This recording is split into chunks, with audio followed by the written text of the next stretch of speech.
Episode 25. We are 1/4 of the way through our target, which was to get to 100 episodes. Bloody oath, mate. We are firing towards that number, and I'm going to go past it. Don't know about you. I might do some solo ones afterwards, but yeah, I'm keen as beans. Well, we've actually got a few special guests coming into the studio soon too, which we can't tell you about, but look forward to some cool special guests. Yeah, bloody oath. They won't contribute to the 100, though. They're our special editions. But anyway, what do we got this week? Rightio. I don't know. You're supposed to remember. Okay, we've got a fire kitchen recap. We've got some awesome smokers from Brazil, taking the easy way out with this cook of the week. And on the menu is more of an assembly than a cook. All right. So we didn't talk about this last week, but a new addition to meat stock in Bendigo and Toowoomba, which didn't happen, but was fire kitchen. That's it. We've seen it happen in Hamilton, so now it was the Aussie boys' turn on home soil to bring the noise. Yeah, and just while we're on this topic, I wanted to say thank you to a guy called Julian. Julian's from Queensland. He has a restaurant up there called Fire Kitchen. It's really cool. You should check it out. But he let us use the name with permission. Legend. Cheers, bro. So thanks for that. What do we got here? We've got a motley crew, or a meatley crew, you might say. And there are some accolades stacked amongst those 5 fine-looking gentlemen. We do. So Al Fragoni, he's got millions of followers on social media. He was representing Argentina. Luke Moonshine from Fat Boys, he was representing Australia. Adriano, representing Brazil. Dark Side of the Grill, representing Canada. And Jared from New Zealand. So Yeah. a pretty motley crew of lads there, but they were the pit masters that were at Fire Kitchen for Bendigo. It was a great spectacle. You know, I jumped over there and helped out in the service and that sort of thing a couple of times, and mostly because, you know, I got to eat the little portions, and it was good times, man. Like, just the theatre of the open fire cooking and the dishes and the stories, and, you know, people got to walk up and get handed the dish from that particular pitmaster too. So it was a chance to meet some guys that you see on YouTube and that sort of thing and say g'day, and it was cracking. Yeah, so nearly 4,000 dishes they did over the course of the weekend. Wow. So pretty solid effort. And I think they had a great time. I think they had a very good time. They had to keep retreating to the mobile cool room, though, because it was fucking warm. It was hot, and they were cooking over fire. But I think everyone had a great time, and there was some great food served. Now, Jared, I just want to highlight him in particular. So a lot of people might not know Jared, but just to put things in perspective, he won brisket at the Jack. The Jack is the most prestigious barbecue competition in the world. Brisket is known as the hardest category to compete in. There's respected judges, and he wins. So he wins brisket first out of every single team. How long do you think it took him to cook his brisket? Well, I know Jared is a fan of the hot and fast method over low and slow. I'm going to say probably 4 hours. Yeah, so normally a brisket might take anywhere from 8 to 12 hours.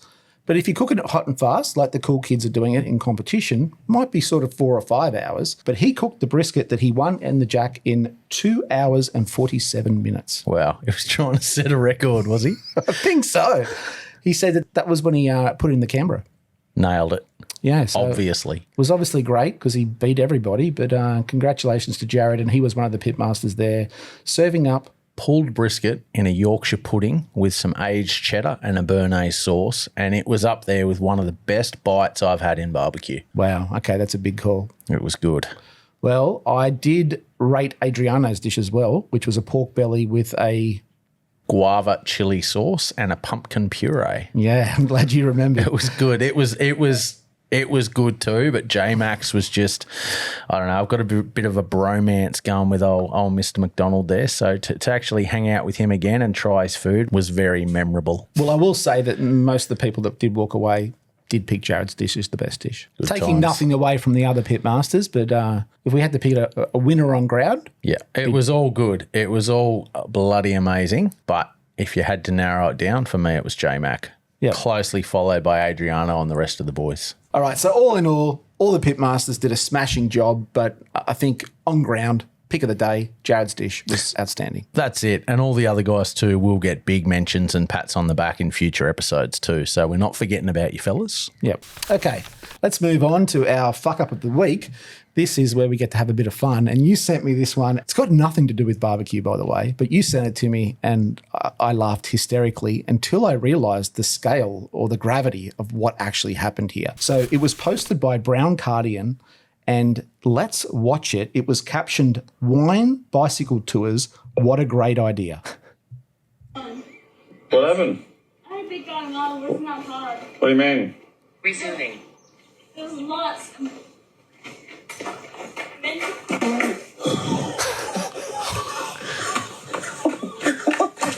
Oh, are you right? Are you okay? Are you okay? Are you alright? Oh, are you okay? That is a good tumble. So someone in the comments says, lucky those sharp rocks were there to break a fall. She's taken tipsy to another level.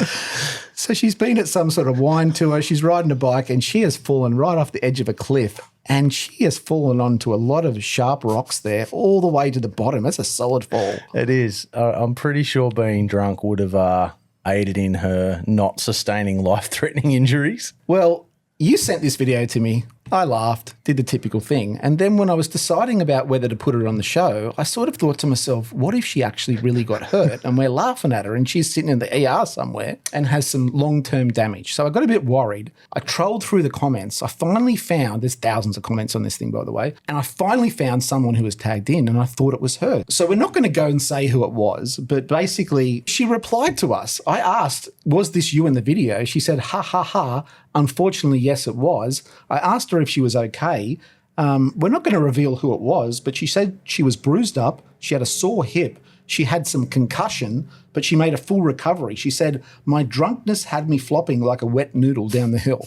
That will make the landing a little bit softer, I think, and easier to bear. And look, I don't know who was helping her, but he wasn't in a rush to help her. No, he wanted to get that content first.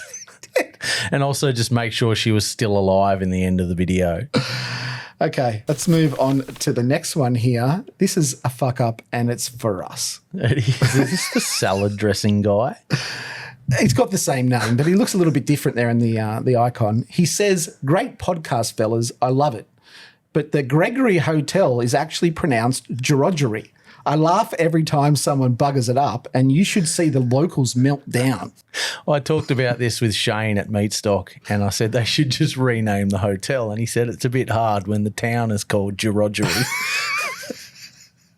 So, look, Paul, we appreciate your message and letting us know, but I think it would be far easier for everybody if they just called it Gregory. Well, the thing is I usually let you just go about your mispronunciations, but I was fully in thought too that it was Gregory because my dyslexic brain just didn't break down the letters in that way. And obviously we're not the only ones. Right. Well, we're going to move on. No more Gerogery in our podcast. Okay. We're not going to feature any of their awesome eating challenges anymore. Done. You're dead to us, Gregory. Gerogery. Probably will. Yeah, we will. Okay. Videos of the week. We're going to move on. And this is a video posted by Perth Food Dude. You follow this guy? I do now. After this video, I was like, wow, Perth's got a really good scene, which it probably already has, always has. So there's no real caption other than Detroit-style pizza at Willie's. That's what's written. And Willie's is a hotel in Perth, Western Australia. And those pizza edges, when we watch this video, they look smashing. Looks really good. I've never had Detroit-style pizza, so I'd be keen as to try that. No, happy days. I could do with some of this in my life right now. What's the go with that guy weeing on the wall, bro? So if there's one little criticism I could give this pizza is it did look a little bit oily. And I think Dave Poynoy, he says, probably needs a bit of a napkin to soak up some of that oil. But I did go digging a little bit, and it's not oil. Apparently, it's hot honey. So it uses a Italian dry cured sausage with tomato, and they drizzle it with hot honey on top. Yeah, hot honey on top of pepperoni is amazing. I got Shannon Walker onto the hot honey a couple of Meatstock Bendigos ago. We had a big pizza feed, and hot honey on top's awesome. But he just uses it. He cooks it through his bacon and all that sort of thing. But yeah, we've got some hot honey coming up later today. So that toast that you saw in the video, and it's also in the picture there, that's whipped anchovy and black olive on toast. Sounds amazing. Does, doesn't it? But that's not really what caught my eye. What caught my eye in this video was this picture on the wall. And it's some sort of art. I'm assuming it features in the hotel there somewhere. And that honey must be bloody hot because I don't think it's supposed to be red. This guy's unlocked the red wee, mate. Let's move on to dishes of the week. Let's go. What do you make of that? Oh, that is a good looking pastrami. Yeah, so this was posted by Runs with Aeroplanes, and he says pastrami season is here. That looks good, man. That's a proper one too. None of this cheats pastrami that I conjure up. Yeah, so this is actually brisket, 3 pounds of cured, also known as corned brisket. And he says desalinating is definitely key. I did it 24 hours in the water, changed the water 3 times on this one, probably could have just done it twice. And then he's put a nice chunky rub on there. That's a good looking rub. The thing with pastrami too is you want it to be nice and coarse so you get those crunchy bits on the edges. Yeah, and that's what you did as well, right? Yeah, kept the mustard seeds and all that intact so that you get that crunch. So then he smoked it at 225F for an hour, and then again at 250F for 2 hours, and then he turned it up to 275F for the last 3 hours. Now, I'm not sure where in the process he wrapped it, but it looks like he wrapped it in butcher's paper with beef tallow. I'm guessing he wrapped it just before that last 3-hour cook. Yeah, you wrap it up obviously to stop it from drying out and send it to the final resting temp. So then he rested it for the final step in his oven at the lowest temperature, was 170F for him, for 3 hours. And this was the final dish. That looks good. That's that holding temp, isn't it? He's done well. He then sliced it, served it on rye bread with Russian dressing, sauerkraut, Swiss cheese, and he even served it with a side of Guinness. Sounds good, mate. 10 out of 10. 10 out of 10. Does it look like Swiss cheese to you, though? It does not. It just looks like grated cheese to me. And isn't that the appeal of Swiss, to have the hole still in it? Okay, next. I want you to tell me what you think this is as we play it. Let's watch.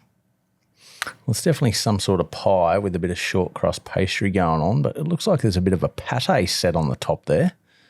And I'm looking forward to the reveal here. Well, they've had to go back the other way. Oh, double knife action.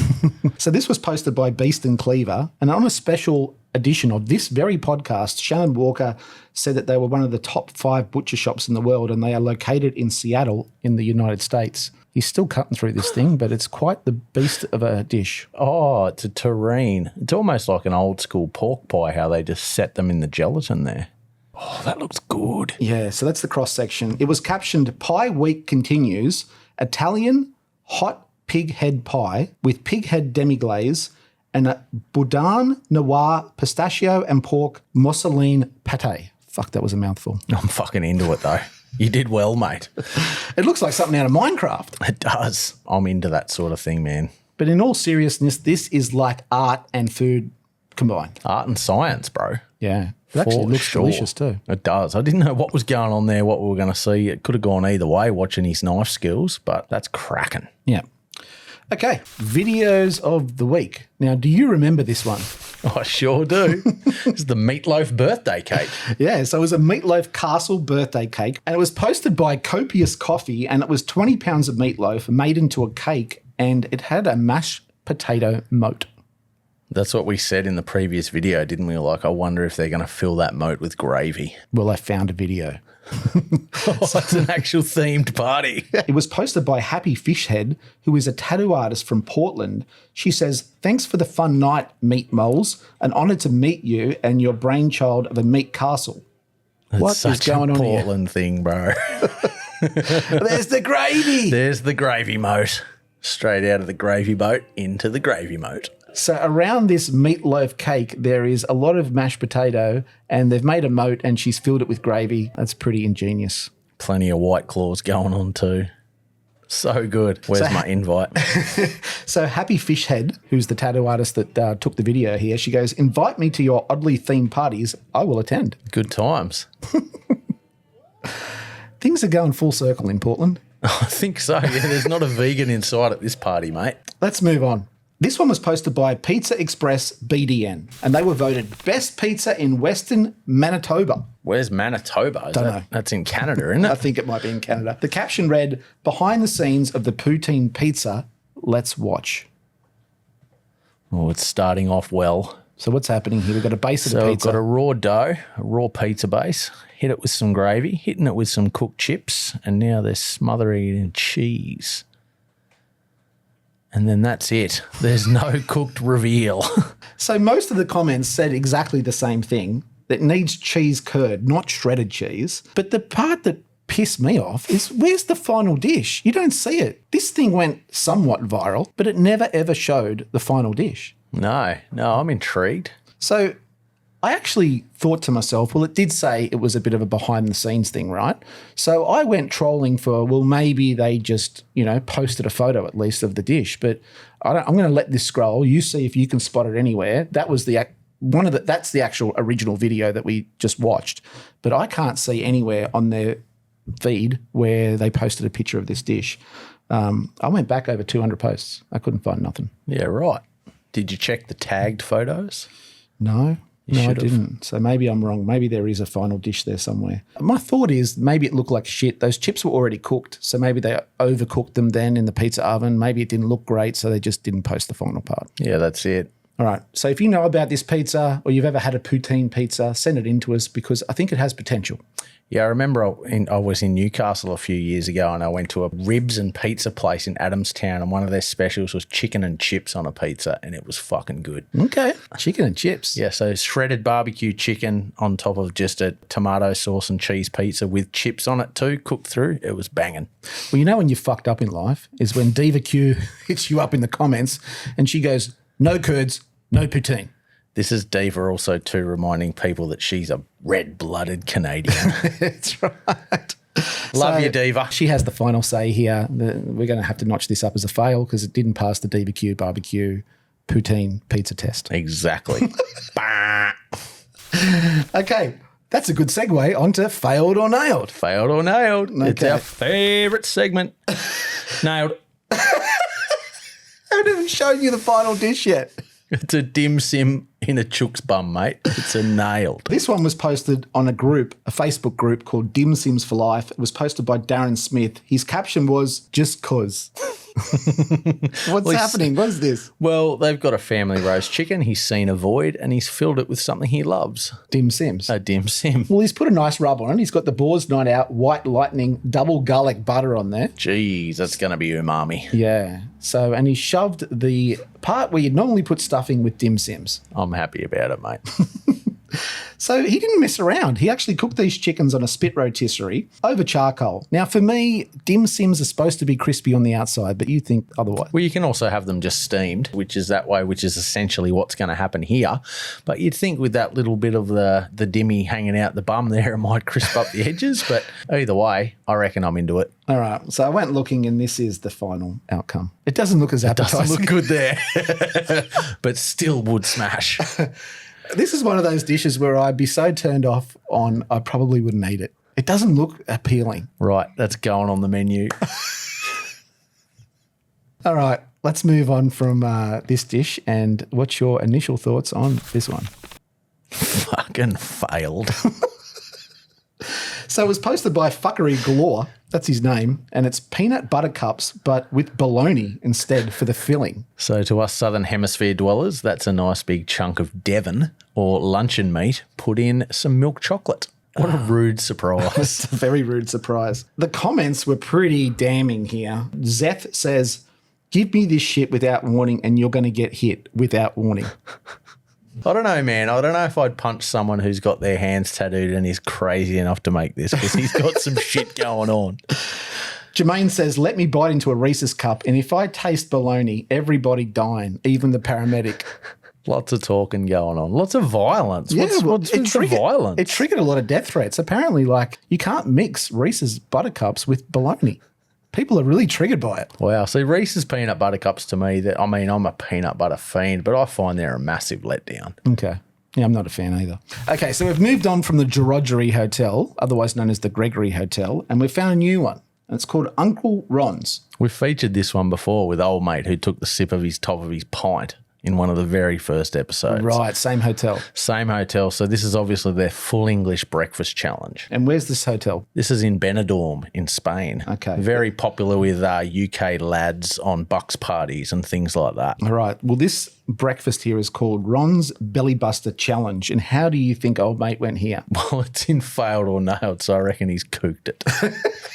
Yeah. He's eating the beans. He's just smashed the beans and that's pretty well it. He looks to me like one of those blokes that probably doesn't even eat the egg whites. So what's he doing taking on a challenge like that? I don't know. What we seem to need CSI just to figure out what the hell they're bloody eating sometimes, because you can hardly tell. Well, he's still got room for a ciggy. He's got that ready to light up. Well, let's break it down here. He looks like he's eating the sausages. He's eaten some of the bacon, some of the baked beans, but he's left all the bread, all the eggs, all the tomatoes, and the hash browns. I don't reckon this guy's got too much in his food pyramid, mate. I reckon he's even hidden some of that bacon under those hash browns. Yeah, I reckon too. I do like the handbag, though. It's nice accessorising, and he does have the ciggy ready to go, so he's pretty proud of himself. That's it. He better get a wriggle on, though, because his mum wants a handbag back. All right, he's off to celebrate his failure here with a classic ciggy. The classic Danish breakfast, mate. Okay, talking points, the next part of our show today, and this one is an interesting one. It was posted by GT Boosted. He said, I made these on the weekend. I prefer grilled ribs over smoked ribs. Yeah, I can say I've got time for grilled ribs, that's for sure. It changes the texture and all that sort of thing. And if you've been watching too much Alfregoni videos, which I have, you'll realise that when you do open fire, you don't do any trimming. So you leave a lot of the fat on there, which can add to the flavour too. So, I mean, I'm a fan. Big fan. Well, these couldn't be any further removed if they tried from the traditional competition style ribs where you soak them in butter and sauce. And I mean, don't get me wrong, those ribs are fantastic, but I do miss the texture of a crispy outside. Yeah, and you get that char, you get that emulsification, you get all the different textures going on too. Like when you do a low and slow rib, quite often you just get the fall off the bone. Yeah, I'm a fan of grilled ribs, fan of low and slow ribs too, but yeah, happy days all the way around. Well, he's cooked these on a perilla or a carne asada,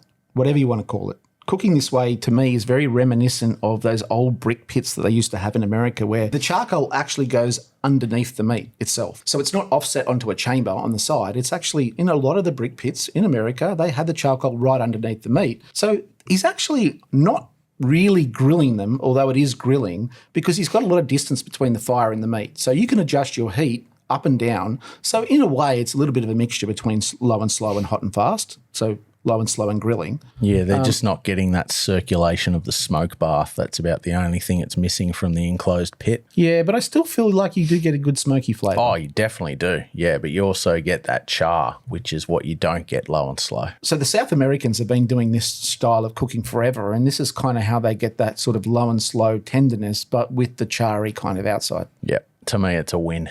Okay, mailbox. We've got some mail. We've got some more mail again. This is becoming consistent. I like it. Let's do it. I do love the mail. So this one was sent to us by someone who's a friend of the show. His name's Tiago Cardoso, and it was completed in December 2022, and it is the largest smoker in Latin America today. That's what he says. It's really cool. Like there's lots of stuff going on. Like those counterweights, he's obviously laser cut those to make them look like flames. So he's gone to every little detail here. I'm really happy about it. I like to know if it's still that nice, vibrant pink though. I think it is. It weighs 8.3 metres long, so it's really long. It weighs 2,000 kilos. It has 5 doors and 10 separate grill levels. Each grill measures 1 metre by 1 metre, and it can hold about 70 briskets or about 800 kilos per cook. Nice. Hope you got some mates. Yeah, so he's got a restaurant. Can you pronounce that? Oreiros de Fumados. So I think that's the name of his restaurant in Brazil. He said the firebox has thermal insulation. He uses about 70 kilos of firewood every 12 hours of cook. He says the insulation is actually so efficient that you can even lean on that firebox and it's not hot enough to burn you. Wow, that is good insulation. Yeah. He did send us a video here too of these half pigs. Have you ever seen pigs cooked like this? Not split like completely in half like that. Yeah. So what we're looking at here is he's got maybe 10 pigs, but they're split right down the middle, front on, and he's cooking them like you would a brisket, I suppose, in the smoker. Looks good. Cool. All right. Well, thanks for sending that in. We appreciate it, and we think it's a really cool and unique pit. We appreciate you contacting us in the DMs and watching the show. Bloody oath. And that is a good opportunity for you to leave us a like, leave us a comment, anything you can give us, throw it our way. It goes a long way into kind of helping us get the show out there. It does. We're just here to shed the spotlight on everyone else that's doing cool shit around the globe, and yeah, let's build the family. Speaking of cool shit, we've got some art by Sigh. Oh, look out. So, you sent me this one. Tell me all about it. Yeah, so this is from my buddy over in New Zealand, Wayne, and he's a custom knife maker. And if you noticed last week when we sliced open those beautiful tofu ribs, I was actually using the CW Works blade. I'll get it out now. Boom, boom, boom. So this was actually at what we call a talent swap. So I did this artwork for Wayne. Okay, well, I'm going to pull the stunt cam out from this one because you've really got to get a close-up to appreciate how cool this thing is. Got the logos engraved, laser etched in there. And the artwork in question actually depicts, so Wayne's mascot is Quiz Wabbit here.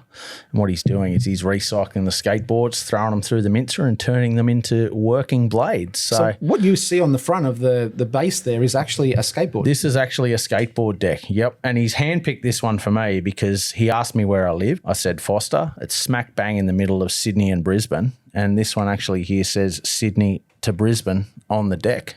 So that's actually a recycled skateboard. You can see the grind marks still on it. Of that again?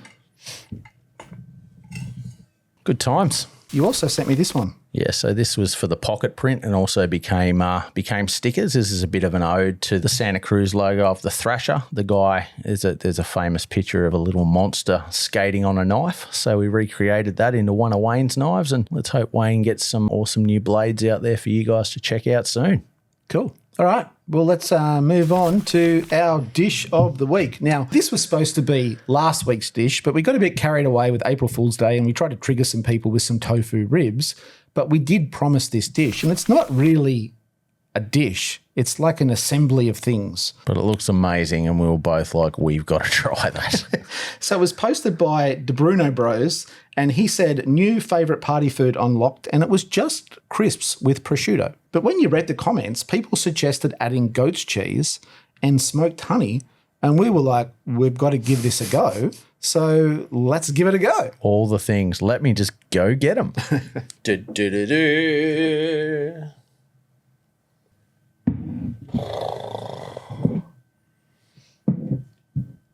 Right, so you've got the goat's cheese.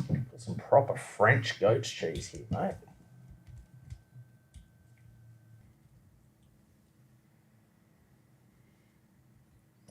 All right, that looks pretty bloody impressive. Damn, son. So I guess we've got to get a crisp with some prosciutto. Just towel it in, mate. Some of the goat's cheese. Hot honey. Cheers. Cheers, mate. You know, someone actually got the shits and said to us, stop fucking cheesing your food, guys. Yeah, and I commented him back, cheers.